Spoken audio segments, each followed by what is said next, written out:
there's a lot more guardedness in this dot-com era, both from the venture capitalists and just I think the general public has sort of been promised a lot, and it's starting to come to fruition. My sense is that this dot-com era isn't a bubble as much as the last one. I can remember going down the street in San Francisco in 1999, and I stopped at my corner grocer and I bought an apple, a Granny Smith apple. And on the apple was a little sticker, and normally that sticker says, produce from New Zealand. And this sticker said, pets.com, go here to buy your cat food. And I was looking at the sticker and I heard a sound above me, and I looked up and there was a blimp in the air about 200 feet off the ground, and it was a pets.com blimp. And I realized that we were in this really bizarre world where the internet had sort of taken over, and the advertising and that being inside of a bubble where up is down, right is wrong, gravity is inverted, is very stimulating for a while, but it's not sustainable. That's not how this feels, and I think this internet phase that we're in is basically delivering on the promises that the first internet bubble made.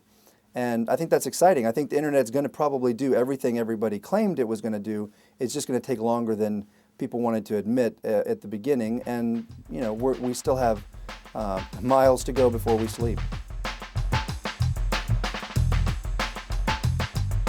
Not the second coming of pets.com, but there are companies that I feel like that I just have there's no application for me. I don't understand Twitter because that's just not the thing I'm interested in doing. I understand it's interesting to a lot of people, and I sort of wonder, what the sort of longevity of things like that are. Are they just,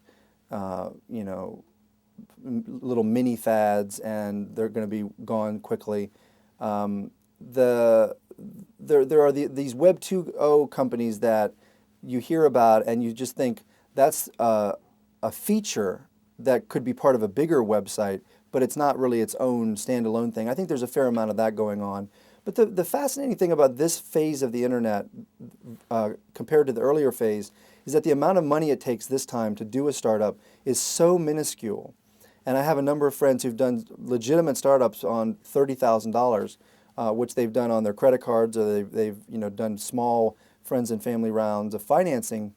And so when the stakes are at that level, the innovation is so much more because there isn't these gatekeepers. I think the venture capitalists are absolutely in a panic right now because that means that there's less of a role for them on some of these smaller ideas. Now, it remains to be seen if any of these smaller $30,000 startup ideas are going to blow up and to become big things.